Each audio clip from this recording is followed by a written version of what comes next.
나갈 때 가지고 나가는 열량을 다 합친 거하고 들어오는 물질이 들어올 때 가지고 있는 열량하고 다 합친 거고 차이가 결국은 반응기 안에서 들어온 엔탈피니까 그 엔탈피 합을 다 나가는 물질 엔탈피 합을 다 합치고 들어오는 물질의 엔탈피 합을 다 합해서 그 차이가 결국은 반응열이 되는 건데 그러면 생성물이 가지는 엔탈피, 반응물이 가지는 엔탈피를 어떻게 구할 거냐? 우리가 설정을 했습니다. 25도씨 1기압일 때 생성물이 가지는 엔탈피는 25도씨 1기압에서 그 물질이 생성되는 엔탈피를 가지고 반응열을 계산한다고 설명을 드렸습니다. 그래서 반응이 25도씨에서 일어난다면, 25기압에서 일어난다면 반응열은 나가는 물질의 표준 생성열을 다 합치고 들어오는 물질의 표준 생성열을 다 합쳐서 그 차이만큼이 반응열이라고 하고요. 그 반응열은 25도씨 1기압일 때라고 설명을 드렸습니다. 두 번째, 만약에 이 반응이 100% 진행이 되지 않는다면 어떻게 할 거냐? 그럴 경우에는 반응이 100% 진행된다고 가정하고 전체 반응열을 계산해 놓고 반응 진행도를 전하율을 계산해서 전하율을 파악해서 전하율을 이용해서 반응 진행도를 계산하고 표준 반응열에다가 반응 진행도를 곱한 게 완전히 전하율이 100%가 되지 않는 반응열이라고 설명을 드렸습니다. 자, 그 다음에 중요한 것은 반응이 25도씨에서 일어나는 게 아니니까 표준 상태인 조건에서 들어오고 표준 상태가 이 조건에서 나가는 것이 아니라 임의의 온도에서 들어와서 반응을 하고 나면 대부분의 우리가 알고 있는 화학 반응은 발열 반응이기 때문에 나가는 물질이 온도를 더 높게 해서 나갈 겁니다. 그죠? 그렇게 25도씨가 아닌 온도에서 반응하는 들어오고 나가는 물질의 반응열을 어떻게 구할 거냐?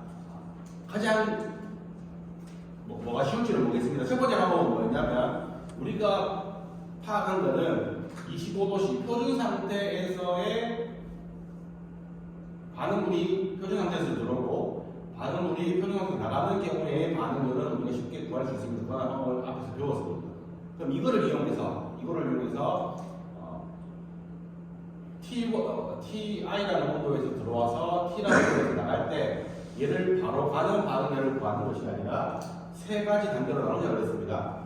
들어오는 반응물이 25도씨가 아닌 온도에서 들어온다면 이 물질을 처음에 25도씨로 높이거나 낮추거나 대부분 아마 25도는 높은 온도에서 맞춰야 되니까 25도씨가 높은 온도에서 25도씨로 낮추는 때 필요한 현열 효과, 현열 변화를 엔탈피로 먼저 계산해야 되고 그 다음에 25도씨로 왔으니까 이 25도씨 반응물이 반응물이 들어와서 25도씨에서 반응해서 25도씨 생성물이 생겼다. 그러면 들어오고 나가는 게 다 25도니까 이 상태에서 표준 반응열을 계산하고 그 다음에 생성된 물질을 25도씨에서 반응기의 출구 온도로 나가는 온도까지 올리는 현열과 요 하나, 둘, 세 가지로 나눠서 엔탈피 변화를 구하더라도 엔탈피 변화는 상태 함수이기 때문에 바로 아는 것을 구하든 세 가지 단위로 나눠서 계산하든 값은 똑같다고 설명하세요. 두 번째 방법은 오히려 더 쉬울 수 있습니다. 두 번째 방법은 우리 이미 잘 알았기 때문에 이 원리가 똑같습니다. 원리가 똑같은 건 뭐냐면 한 방에 해결합시다. 한 방에 자, 얘를 100도씨로 들어온다고 치고 얘를 500도씨로 나간다고 생각을 해봅시다. 그러면 이 반응열이라고 하는 것은 얘를 100도씨에서 25도씨로 내리고 25도씨에서 반응시키고 다시 500도로 올리는 것도 중요하지만 어찌됐든 서로 다른 온도의 차이에 의해서 반응열이 생기지만 이 반응이 하나만 놓고 보면 원리는 똑같아요. 생성물이 500도씨로 나가는 생성물이 가진 엔탈피를 다 더하고 100도씨에서 들어오는 반응물이 가진 엔탈피를 다 더해서 이 차이를 빼주면 걔가 반응열일 텐데 두 번째 의문은 아까 25도씨일 때는 25도씨의 생성물이 가지는 엔탈피는 25도씨니까 표준 생성열만큼만 생성물이 엔탈피를 가지고 있는데 얘는 이제 500도니까 얘가 가지고 있는 엔탈피라고 하는 것은 25도씨에서 이 물질이 생성될 때 발생하는 엔탈피 변화, 표준 생성열에다가 그 물질을 25도씨에서 500도씨까지 올리는데 필요한 엔탈피 변화까지 더하는 값이 생성물이 가지는 엔탈피라고 해요. 역시나 100도씨 반응물이 갖고 들어오는 엔탈피 역시도 얘가 25도씨일 때 이 반응물이 생성되는 표준 생성열 엔탈피 변화에다가 그 물질을 25도씨에서 100도씨까지 올리는데 필요한 엔탈피 변화까지 합친 값을 얘가 가지고 들어온다고 했습니다.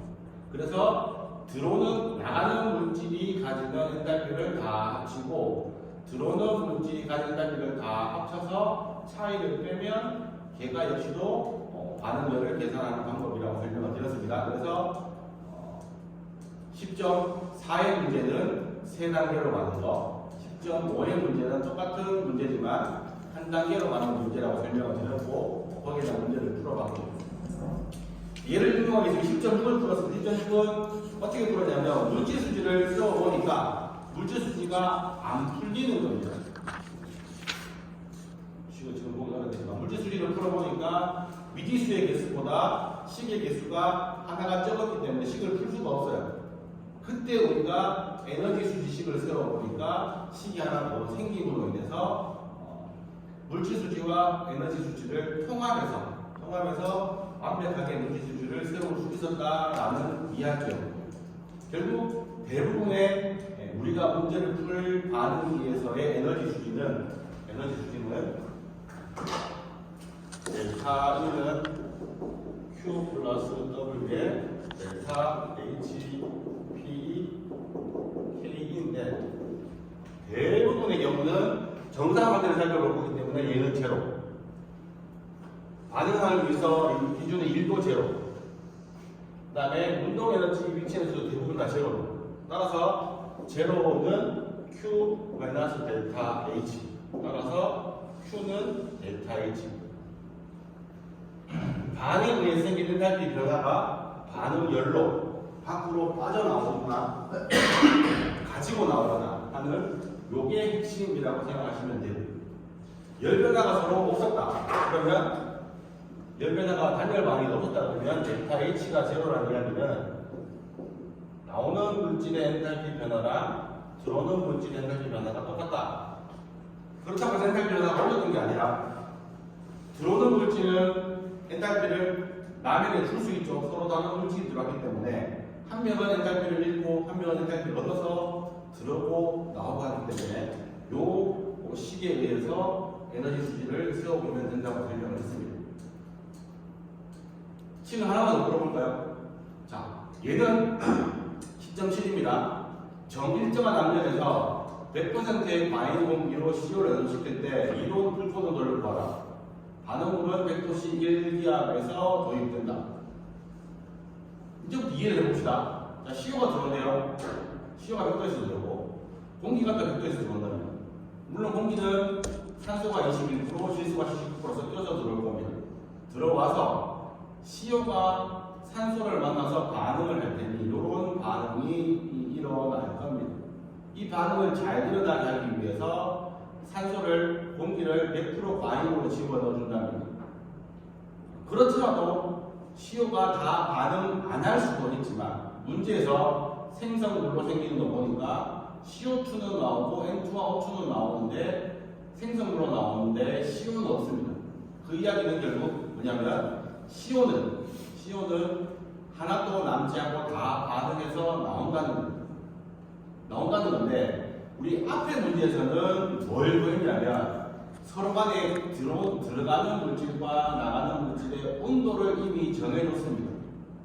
온도를 정해줬기 때문에 그 온도에 관련된 물질수지식을 세워서 온도에 관련된 에너지 수지식을 세워서 물질수지를 풀었는데 얘는 아마 금방 풀어보면 알겠지. 물질수지는 금방 풀립니다.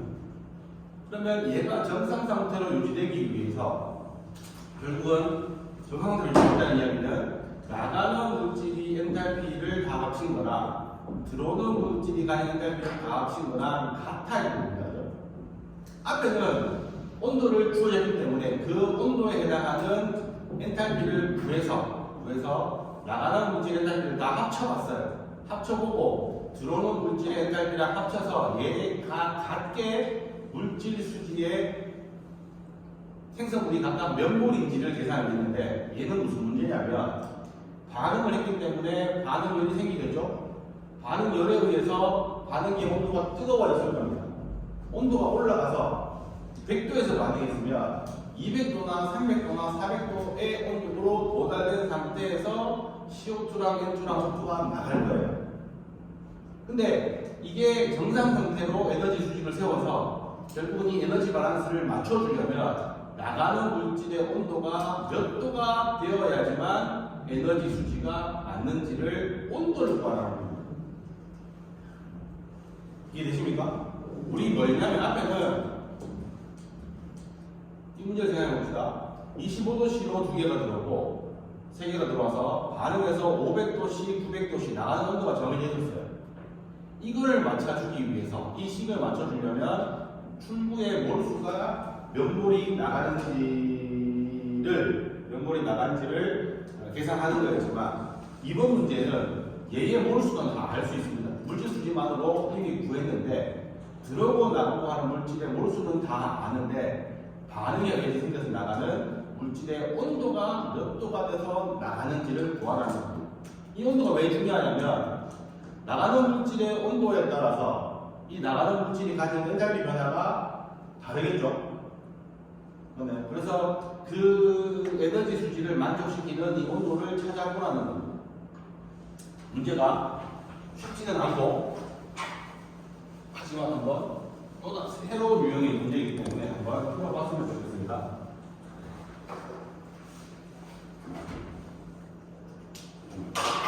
펜 챙겨왔어요. 새 걸로.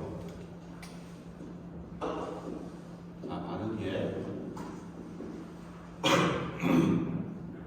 CO가 100도씨로 들어오고요. 공기를 밑에서 씁시다. 공기가 100도씨로 나가고 들어오고 온도가 몇 도인지는 모르겠지만 CO2, N2, O2가 나옵니다. 뭐 별말 없었으니까 CO가 1몰이 들어간다고 다른 기준을 세워봅시다. 그러면 CO랑 2분의 1 O2가 반응해서 CO2가 되는데 얘가 1몰이 들어가면 얘는 0.5몰이 필요하죠. 필요한데 공기를 100% 과잉으로 준다고 했습니다. 그럼 필요한 것보다 더 들어가서 실제로는 1몰이 들어가겠죠. 그러면 간단하게 세워보겠습니다. 다시 해보겠습니다. 그러면 들어가는 물질은 얘가 1몰 들어갔습니다. 반응은 CO가 완전히 다 반응해야 되기 때문에 CO가 1몰이 반응하면 O2는 마이너스 0.5몰이 없어지고 CO2는 1몰이 생기겠죠. 그러면 출구로 나오는 물질은 CO는 없고 O2는 0.5몰이 나오고 CO2는 1몰이 나오고 계산했네요. 이렇게 하니까 CO2가 1몰이 나오고 O2가 0.5몰이 나오고 뭘 빠뜨렸냐면 산소가 과잉 50%이기 때문에 1몰이 들어갑니다.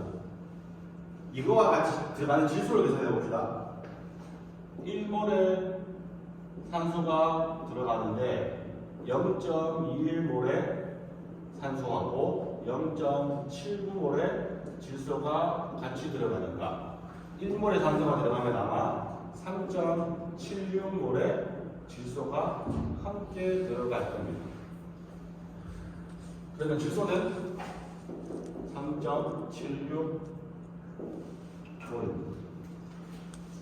이 문제는 물질 수지는 금방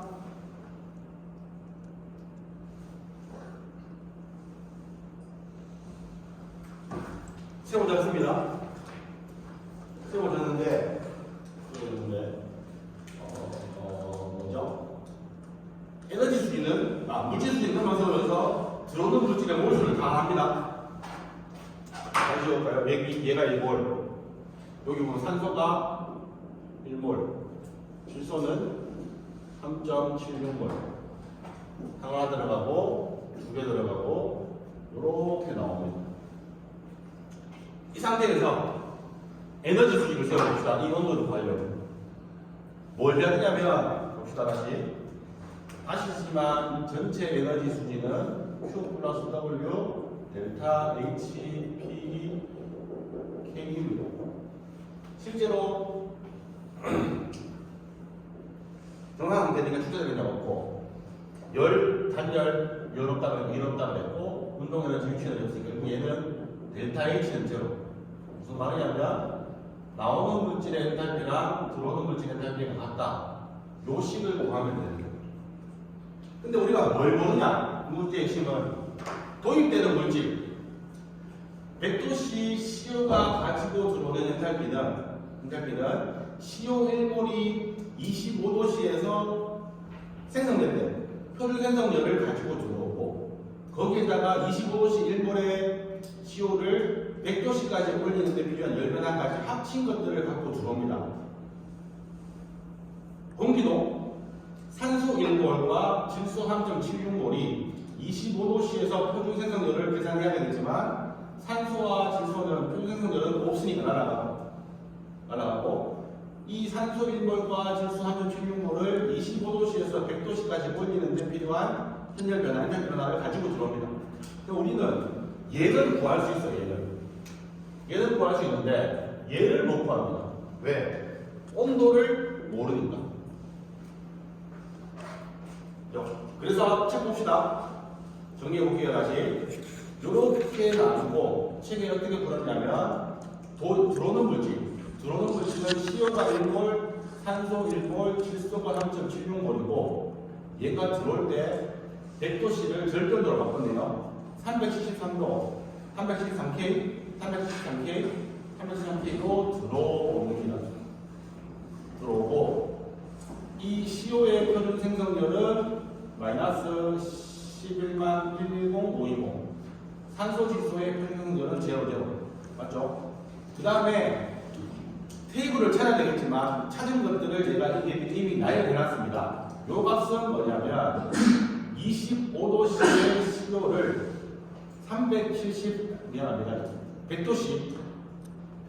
100도씨까지니까 25도씨의 CO 1몰을 100도씨까지 올리는데 필요한 현열이 요거라는 겁니다.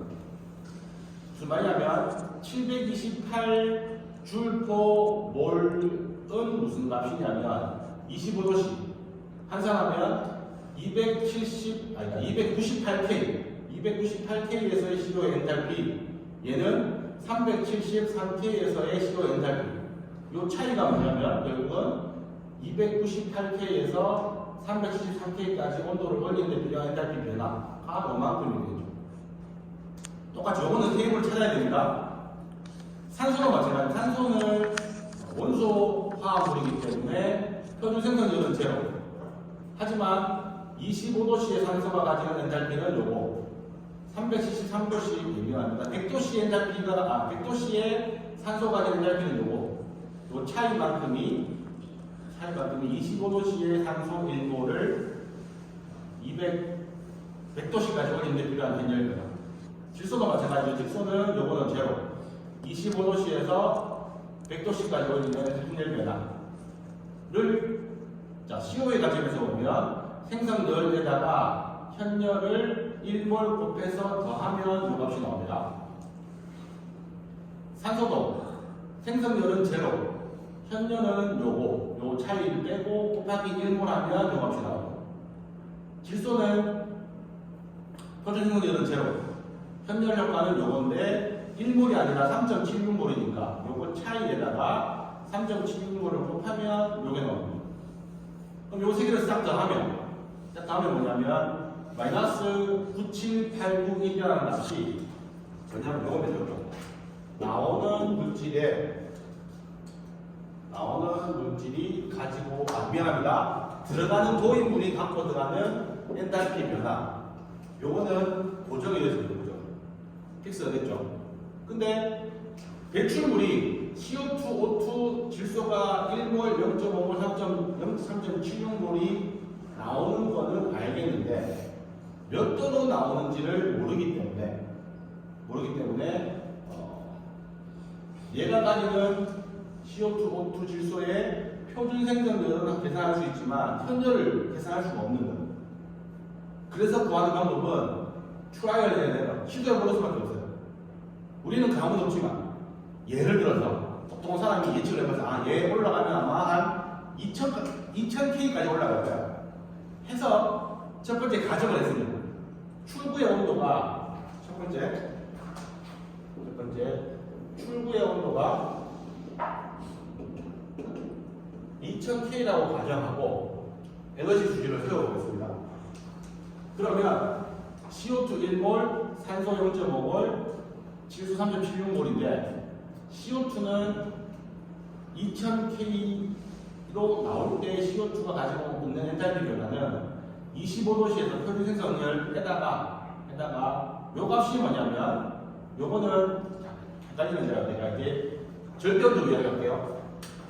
얘는 373K 그 다음에 25도씨는 298K로 놓고 봅시다. 그러면 CO2의 912는 CO2 1몰이 298K일 때의 엔탈피, 92,466은 2000K일 때의 엔탈피 변화. 그러면 요 차이가 뭐냐면 CO2 1몰을 298K에서 2000K까지 올리는데 필요한 엔탈피 변화가 요게 되는 거고, 그럼 2000K에서 출구에 나오는 CO2가 가지고 있는 엔탈피 변화는 표준 생성열에다가 요거 차이 곱하기 1몰한 요만큼이 갖고 나오는 엔탈피 변화가 될 거고요. 산소는 298K, 25도씨에서 표준 생성열은 제로입니다. 하지만 298K에서는 732J를 가지고 있지만 2000K 가면 59,914이기 때문에 요 차이만큼을 갖고 나올 텐데 0.5몰입니다. 요 차이에다가 0.5몰 곱한 요만큼을 가지고 나올 겁니다. 질소는 표준 생성열은 제로, 역시나 제로. 요게 298K, 2000K 차이에다가 3.76몰이니까 곱해서 요만큼이 나옵니다. 합치면 요렇게 나오네요. 자, 그러면 요렇게 계산해 보니까 H 아웃은 마이너스 61151, H2는 마이너스 97891 같습니까? 얘가 더 크죠? 얘는 이미 고정이었죠. 얘가 바뀌어서 얘가 바뀌어야 돼요. 얘가 어떻게 되고요? 값이 마이너스 97,000으로 가까워져야 되겠죠? 온도를 바꿔봅시다. 두 번째 과정 같은데 온도를 올려야 되는지 내려야 되는지 생각해 봅시다. 헷갈립니다. 잘 생각해보세요. 자, 요게 얘가 마이너스 97,000쪽으로 커져야 됩니다. 그죠? 커지려면 주로 얘가 지배하는 변수가 크기 때문에 얘를 더 키우려면 얘는 고정이니까 뭘 해야 될까요? 요 값들이 조금 더 마이너스 쪽 더 작아져야 되겠죠? 더 작아져야 되겠죠? 맞아요. 더 작아지려면 얘는 고정이에요. 얘는 고정이고 얘들이 더 작아져야 빼지는 값이 작아져서 플러스가 작아질 테니까 마이너스로 커지겠죠. 그러면 요 앞에 있는 요 숫자가 작아지려면 얘는 엔탈피는 온도가 올라가서 높아지니 온도를 내릴 수밖에 없어요. 참 어려운 이야기지만 누군가가 저 내려보겠습니다. 얼마 온도를 1750K로 한번 내려볼게요. 더 내려도 상관없습니다. 상관없는데 책에 있는 대로 따라가 봅시다. 두 번째 사람이 이번에는 내가 그럼 출구 온도가 2000K가 너무 높았으니까 1750K로 온도를 내려보겠습니다. 자, 그러면 이제 출구의 온도가 1750K라 가정하고 똑같은 과정을 풀어봅시다. CO2가 가지고 나오는 엔탈피 변화는 표준 생성이랑 똑같지만 출구의 온도가 2000에서 1750으로 바뀌었기 때문에 뭐가 바뀌냐면 요 값들이 2000K일 때 값이 아니라 1750도일 때의 K 값으로 바뀌었습니다. 그럼 똑같은 방식으로 표준생성열 현열 곱하기 몰수 더하면 요거, 표준생성열 현열 곱하기 0.5몰 더하면 요거, 표준생성열 더하기 현열 곱하기 3.6몰 더하면 요거 싹 곱해보니까 이번에는 H 아웃이 마이너스 114 548 이 되고 H2는 마이너스 7 8 9 1이 반대로 얘가 더 크네요. 그죠? 그럼 너무 많이 낮췄죠. 그럼 2000도랑 1750도 사이에 어떤 값이 되겠죠? 세 번째 뭐면 될까? 내가 임의로 1880도 해서 또 계산해보면 언제까지? 얘가 같을 때까지 숫자를 집어넣고 빼고 해서 또 같아지는 t를 구하면 되는데 아마 3학년 때 연락학 배우면 이런 계산들을 굉장히 많이 할 겁니다. 근데 물론 우리는 손으로 풀어야 되지만 나중에 현장에 가면 이걸 손으로 푸는 게 아니라 컴퓨터가 알아서 답을 구해주는 겁니다. 명령어만 집어넣어주고. 근데 책에서는 어떤 힌트를 줬냐면 결국은 문제를 간단하게 머리를 써봅시다. 얘는 고정이야. 얘는 고정이죠. 얘가 지금 바뀝니다. 2000K일 때 요가 1750일 때 요가 이렇게 나왔는데 그러면 온도가 올라가면 얘는 줄어들고 온도가 내려가면 얘는 커질 테니까 얘의 상승 관계를 비례식으로 해서 이렇게 한번 해보라는 거예요. 자, X축은 온도, Y축을 델타 H라고 칩시다.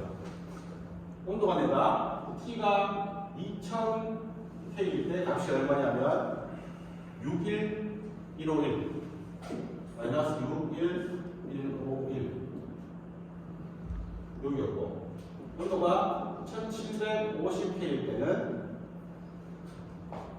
마이너스 114548 두 개의 점이 만들어졌습니다. 중간에 가서 모르겠지만 대부분의 우리가 이런 문제를 풀 때는 두 각 사이의 어떤 특정한 온도를 구하려면 그때는 이 두 사이를 직선의 관계에 있다고 가정을 하고 맨날 하는 거 있죠? y 이퀄 ax 플러스 b 1750일 때 1, 2, 4, 5, 4, 8 2000대일 때 1, 2, 5, 1 집어넣으면 a와 b를 계산할 수 있죠. 그럼 이 수식을 찾아내면 우리는 뭘 구해내야 되냐면 얘가 마이너스 97891 때의 온도가 얼마인지를 찾아낼 수 있는데 그렇게 찾아내는 온도가 1828K입니다. 그러면 사실은 마지막으로 한 번 더 검증을 해봐야 돼요.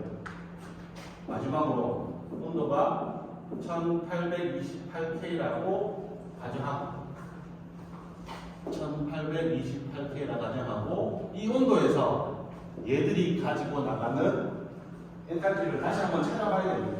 물론 얘들은 안 했던데 찾아보면 요 테이블을 똑같이 2000K, 1750K가 아니라 1880K의 온도로 현열 효과를 찾아서 다 계산해 보면 그 값이 마이너스 97891이 값이 나오는지를 확인하면 에너지 수치가 잘 만들어지는 겁니다.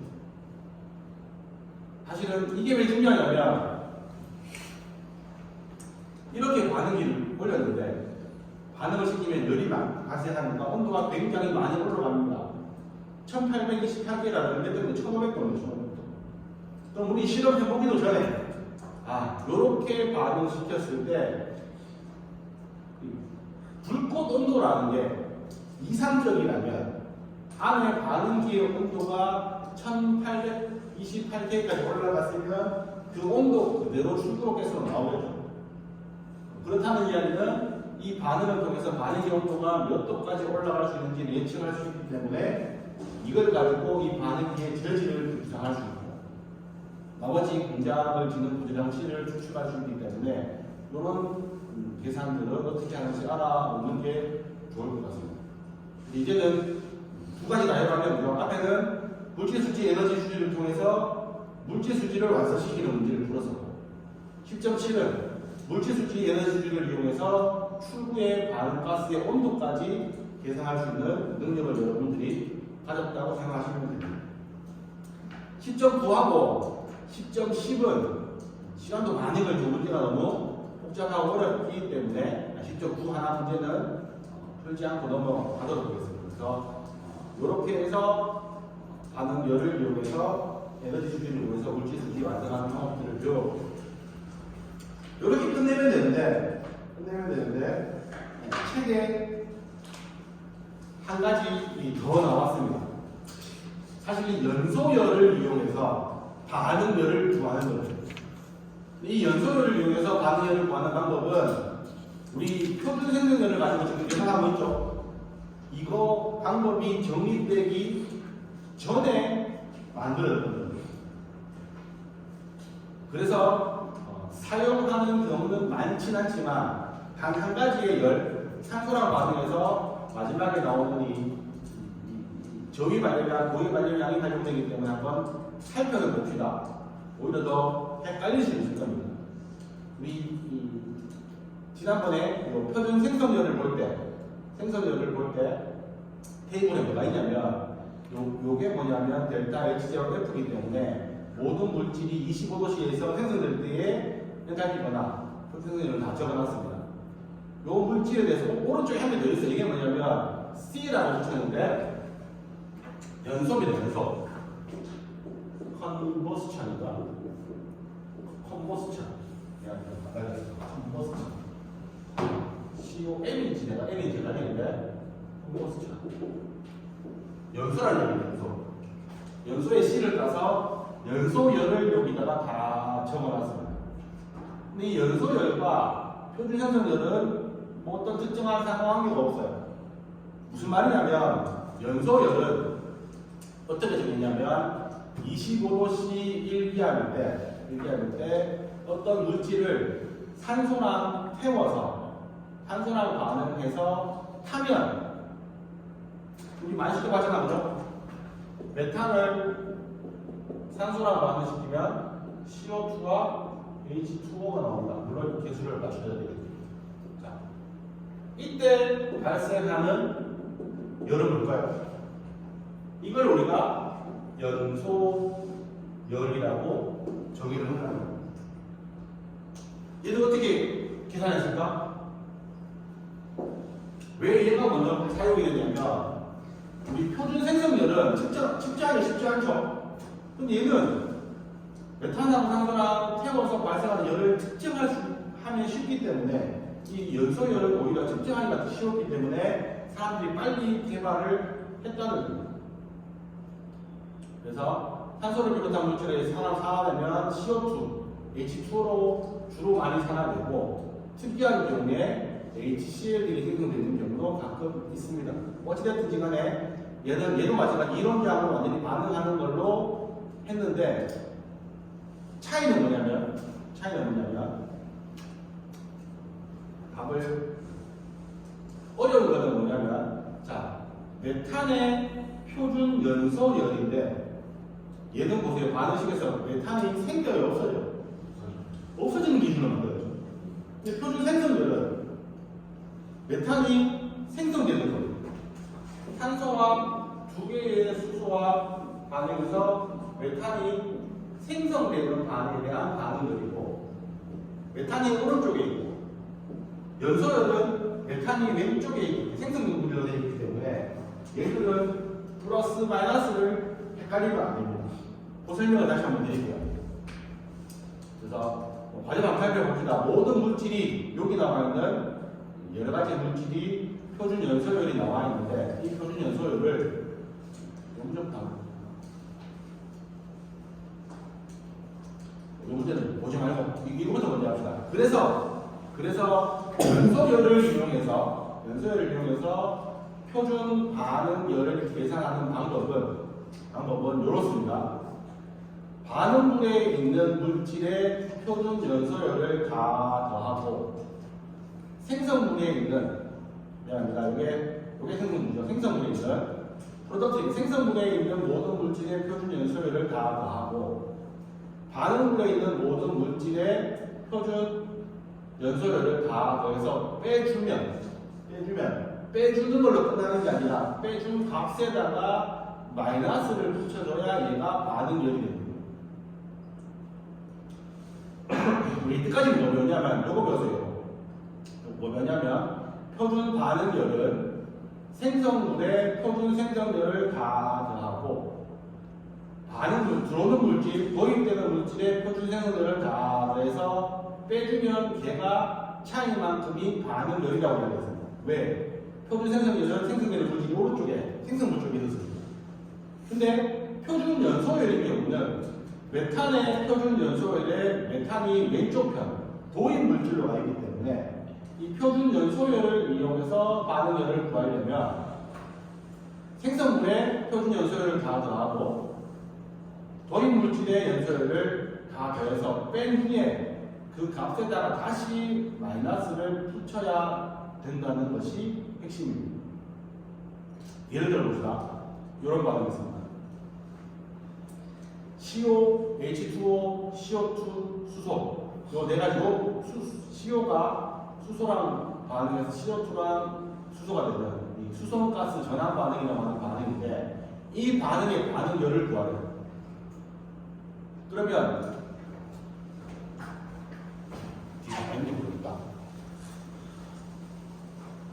두 가지 방법으로 다 한번 해봅시다.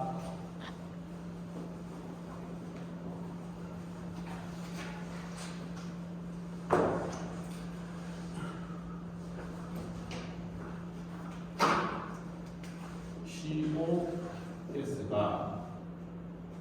H2O 가스랑 반응해서 CO2 가스가 되고 수소 가스가 됐습니다.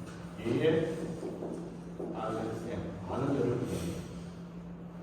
우리가 원래 했던 대로 봅시다. 표준 생성열을 이용해서 델타 HRSN을 하면 테이블 다 있는 겁니까?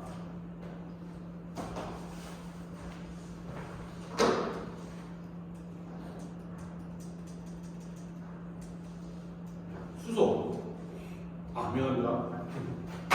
자, 얘는 어떻게 하면 되죠? 델타 H0F의 수소. 다시. 아는 물, 생성물이니까 델타 H0F의 수소의 표준 생성열 더하기 델타 H0F의 CO2 생성열 더하고 뺍니다. 뭐 델타 H0F의 CO 델타 H0F의 H2O 이렇게 빼주면 되죠. 근데 자, 수소의 표준 생성열은 0, CO2 가스의 표준 생성열은 마이너스 393.5일, 마이너스 393.5일, 393.5일 이 되고 빼기 CO의 표준 생성열은 마이너스 110.5이 마이너스 110.5이가 되고 델타 H 물이 어디 있나?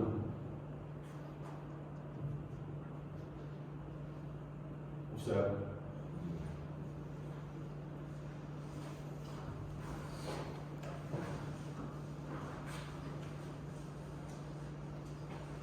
여러분들요. 테이블 B 워터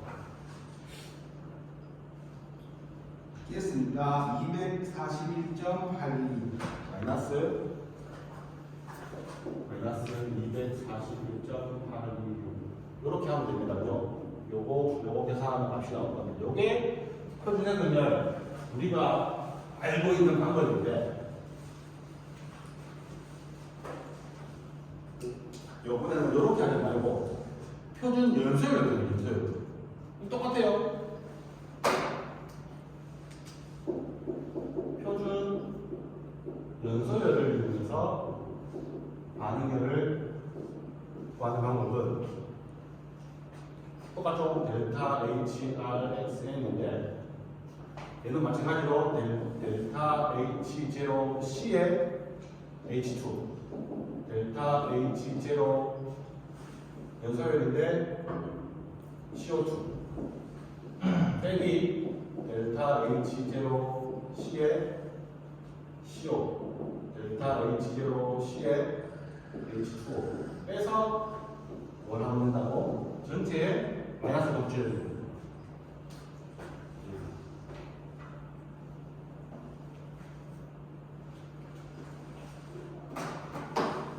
그래서 찾아내면 됩니다. 첫 번째 CO2의 연소율 안타깝게도 얘기를 바꾸렸는데 CO2, H2O, HCl은 뭘로 정의냐면 어떤 물질이 산소랑 반응해서 생성되는 물질로 CO2, H2O, HCl로 생성되기 때문에 CO2, H2O, 리퀴드, HCl의 표준 연소열은 제로입니다.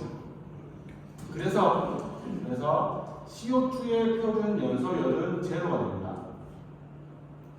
수소의 표준 연소열을 찾아보면 마이너스 285.41이 나오고 CO의 표준 연소열을 찾고 물의 표준 연소열 자 물이 아까 뭐라고 했냐면 물이 액체로 생길 때의 표준 연소열을 제로로 잡았기 때문에 H2O가 가스로 생길 때의 표준 연소율은 제로가 아닙니다.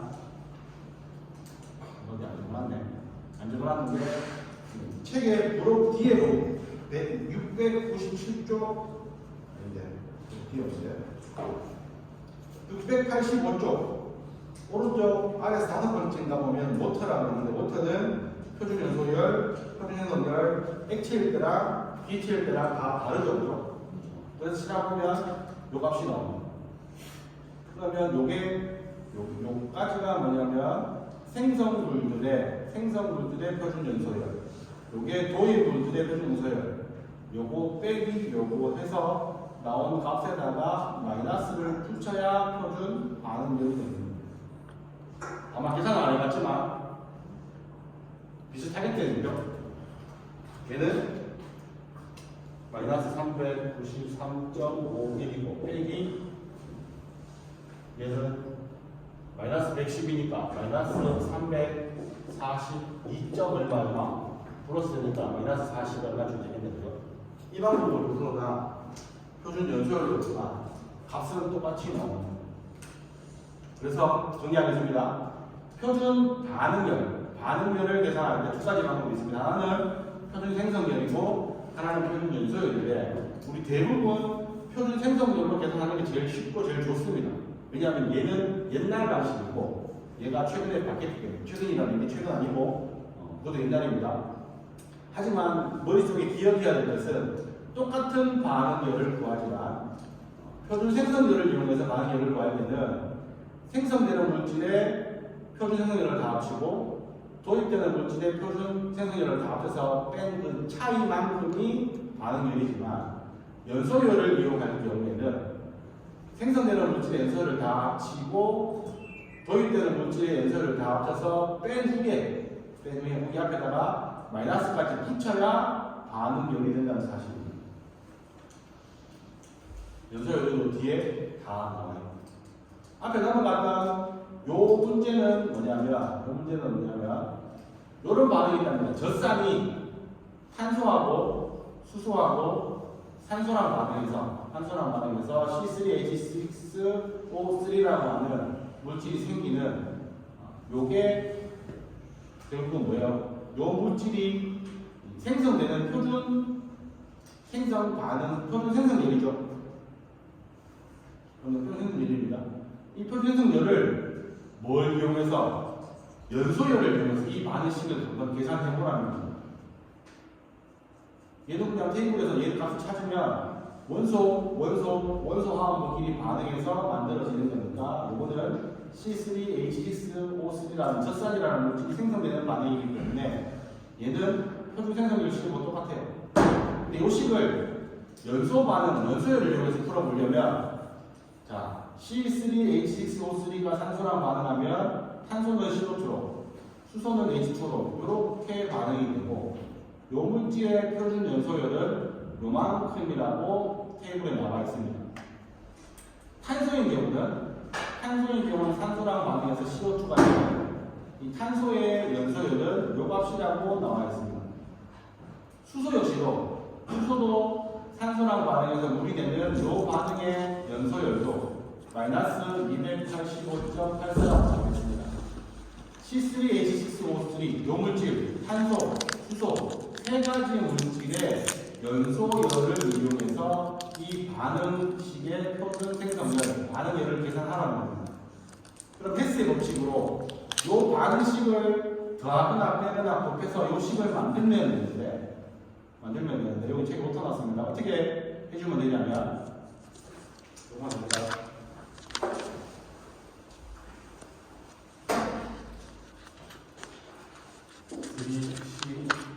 어제 상태는 베테랑 어려운데 항상 어렵지 않게 S로 올려볼게요.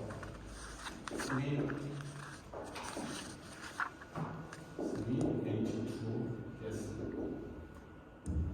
1.5 산소 S가 C3H6O3의 액체로 만들어지는데 C3H6O3 액체를 산소 가스랑 반응하니까 CO2 가스가 H2O 가스가 만들어지고 이온 가스가 3이 됐습니다. 탄소를 O2랑 가스랑 반응해 보니까 CO2 가스가 되죠. H2를 2분의 1 O2 가스랑 반응시키니까 H2O 리퀴드가 됐습니다. H2O 리퀴드가 됐고 각각에 대해서 표준 연소열이 다 나와 있습니다. 얘를 다 알고 있으니 이 세 가지를 이용해서 얘의 반응열을 구해보라는 거예요. 얘를 A식, 얘를 B식, C식이라 하는데 A, B, C를 어떻게 조합하면 이 셋이 어떻게 조합하면 될까요?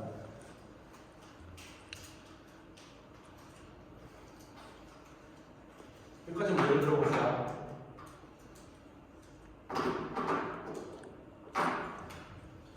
얘는 여기 있고 얘는 여기 있고 숫자는 똑같은데 위치가 반대로 되죠. 그럼 여기는 A는 아마 마이너스로 가면 순서가 바뀌니까 맞아질 거예요. C가 3개인데 C는 1개밖에 없네요. 뒤에 3을 곱해봅시다. 수소는 3개인데 하나밖에 없네요. 3을 곱해봅시다. 그래서 다 더해볼까요? 이 세 식을 다 더해보면 있는 대로 다 적어볼게요. 마이너스는 얘의 위치를 바꾸는 거니까 3CO2 가스 3H2O 가스만 적고 그 다음에 이쪽에 C3H6O3 리퀴드가 오고 O2 가스가 이쪽에 오고 3을 내주니까 계속 더하기입니다. 3ClS 이 3을 곱했으니까 3O2 가스. 이쪽에는 3CO2 가스. 또 3을 곱했네요. 3H2 가스. 3을 곱했으니까 2분의 3 O2 가스. 그리고 얘는 3을 곱했으니까 3H2O 리퀴드. 옵셋 넘겨 봅시다. 산소가 3O2, 2분의 3O2, O2가 있고요. 또 없죠?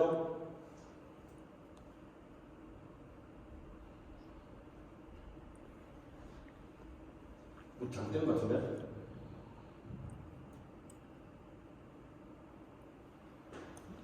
O2 더 없어요? O2.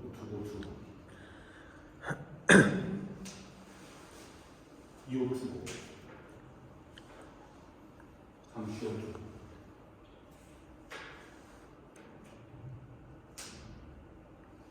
마이너스 B,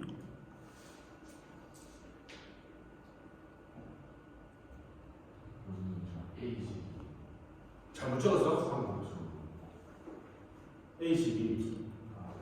원래 여기에 3이 있었는데 여기가 3이 되네. 그러면 얘랑 같으니까 어떨까요? 또 뭐 있습니까? 왼쪽에 3CO2, 오른쪽에 3CO2.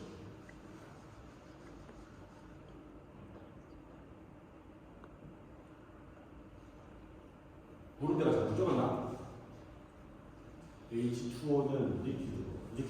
미안합니다. 잘못 적었네요. 요것도 리퀴드고, 위에 요것도 리퀴드네. 그러면 얘도 리퀴드고, 얘도 리퀴드니까 없어집니다. 그럼 남는 게 뭐냐면 3CS, 3H2OG, 1.5O2가 오른쪽에는 얘랑 밖에 없네요. 그대로 남아있으니 결국에 델타 HRXL은 A, B, C라고 하면 델타 AL 연소율에다가 마이너스하고 델타 HC B의 연소율에다가 곱하기 3을 하고 델타 H C의 연소율에다가 3을 해서 마이너스 B하고 B의 연소율 곱하기 3을 해서 더하고 요 세 개를 더하면 전체 반응이 되겠죠. 그렇게 푸는 거예요. 그래서 아마 요 책에서는 여기가 B가 아니라 마이너스 B로 줘야 됩니다. 오타가 나네요. 그러면 이렇게 만들어집니다. 훨씬 더 어렵잖아요. 그렇기 때문에 우리는 뭘 잘못해요? 이걸 딱 보고 원소끼리 반응해서 만들어졌네. 이 반응의 표준 생성열만 계산하면 됩니다. 그래서 반응열을 계산할 때 우선적으로 생각하기로는 연소열을 이용한다기보다는 표준 생성열을 이용한다고 생각을 하시면 될 것 같아요. 다만 여기에서 중요한 것은 이겁니다. 물이 연소 반응을 해서 액체로 생기느냐 가스로 생기느냐에 따라서 엔탈피 변화가 다르다는 사실을 꼭 명심을 하셔야 됩니다. 왜냐하면 여기 지금 책이 안 나와 있는데 이 책을 봅시다.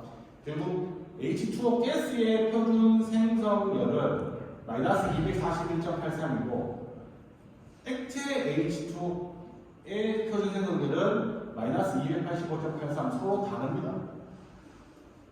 왜냐하면 얘들이 같다라고 이야기하면 액체인 물과 기체인 물의 엔탈피가 같다라는 이야기는 서로 반응이 쉽게 왔다 갔다 해야 되는데 액체를 기체로, 기체를 액체로 만드는 데는 열이 필요하잖아요. 그래서 물이 나올 경우는 항상 물의 상태가 가스인지 액체인지 항상 명시를 해야 되고 가스냐 액체냐에 따라서 엔탈피 값이 바뀐다는 사실인 거고 요 반응에서도 역시나 액체인 물을 기체인 물로 바꾸려면 반응열이 몰당 44kJ 흡열 반응으로 필요하다는 거예요. 물에다가 물을 끓여줘야 기체가 되는 거니까. 이해되시죠? 그래서 뭐가 나오냐면, 이건 엄청 마시고, 무슨 얘기냐면, 이 연소열을 가장 많이 활용하는 게, 내연기관의 연료를, 도시가스에서 연료를 태울 때, 발열량이 얼마냐라고 이야기를 많이 하는데, 이 발열량이라는 값이 결국은 연료에 우리 배웠던 표준 연소열에다가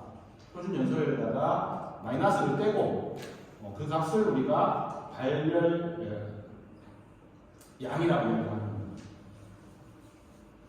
떼진 않습니다. 연소열이 항상 발열 반응이니까 마이너스 값이 나오죠. 이 마이너스 값을 발열량이라고 하는데, 이 발열량은 산소를 태워서 반응을 시키는데, 수소뿐만 아니라 메탄을 산소랑 반응시키면 CO2가 물이 만들어지는데, 이제 이렇게만 적으면 되는 게 아니라 CO2가 가스로 생기는지 물이 가스인지 물이 액체로 생기는지에 따라서 이 반응의 발열량이 달라진다는 겁니다. 수소뿐만 아니라 도시가스를 집어넣건 석탄을 집어넣건 연탄을 집어넣건 공기를 집어넣어서 연소 반응을 했을 때 발생하는 생성물이 액체이냐 기체이냐에 따라서 그 물질의 발열량이 달라집니다. 왜냐하면 물을 기준으로 봅시다. 물을 1몰을 연소 반응해서 수소 1몰을 연소 반응시켜서 가스인 기체인 물이 생길 때나 액체인 물이 생길 때의 엔탈피 변화를 살펴보면 가스인 물이 생길 때보다 액체인 물이 생길 때가 발열량이 더 큽니다. 기체가 생기면 발열량이 더 작습니다. 왜? 생각해보세요. 앞에 뭐라 그러냐면 액체인 물이 기체가 되는데 열이 필요하다고 그랬죠. 이미 연소 반응을 하면서 발생한 액체인 물이 기체로 바뀌었다는 이야기는 본인들이 가지는 열 중에 44kJ를 이미 내가 써먹고 기체가 돼버렸다는 겁니다. 액체가 기체되면서 44kJ가 에너지를 썼기 때문에 발생하는 열은 더 적은 겁니다. 반응에서 나오는 물질이 액체인 물로 발생을 했다면 물이 기체가 될 때 필요한 열을 사용하지 않았기 때문에 얘는 훨씬 더 큰 발열량을 가지고 있습니다. 이게 아마 다음 학기에 내년에 연력학을 배우게 되면 발열량을 나올 때 고위 발열량, 저위 발열량 서로 다른 용어가 나오는데, 고위 발열량은 주로가 아니고 고위 발열량은 반응을 해서 생기는 물이 액체인 경우고, 저위 발열량은 반응해서 생기는 물이 기체인 경우다라고 꼭 기억을 하셔야 될 것 같습니다. 그래서 이 열을 이용해서 내연기관이나 열전지나 효율을 계산하는데, 그 효율을 계산할 때는 이 열을 대비해서 전기를 얼마나 많이 만들었는지를 다 내게 되는데, 그 기준이 되는 열이 고위 발열량인지 저위 발열량인지 항상 명시를 하도록 되어 있습니다. 그래서 발열량이 나오면 얘가 고위가 되는지 저위가 되는지를 살펴보시면 될 것 같아요. 됐습니다. 이렇게 해서 이제 우리가 붙들어 보냈던 에너지 수치까지 다 배웠습니다. 다 배워서 물질 수치, 에너지 수치 배웠고, 그럼 11장이 남아있는데 11장은 사실은 물질 수치, 에너지 수치라기보다는 물이 기체일 때와 액체일 때 증발 이런 이야기들이 많이 나오는데, 그걸 하기 위해서는 우리 중간에 8장을 빼먹은 게 있습니다. 그래서 7장이랑 8장을 빼먹었는데, 그거를 목요일 하고 다음 주 2시간 정도 해서 다는 못하겠지만 꼭 필요하다고 생각하는 것들만 추려서 좀 더 수업을 하고, 나머지는 크게 중요한 게 아니니까 마무리하도록. 그래서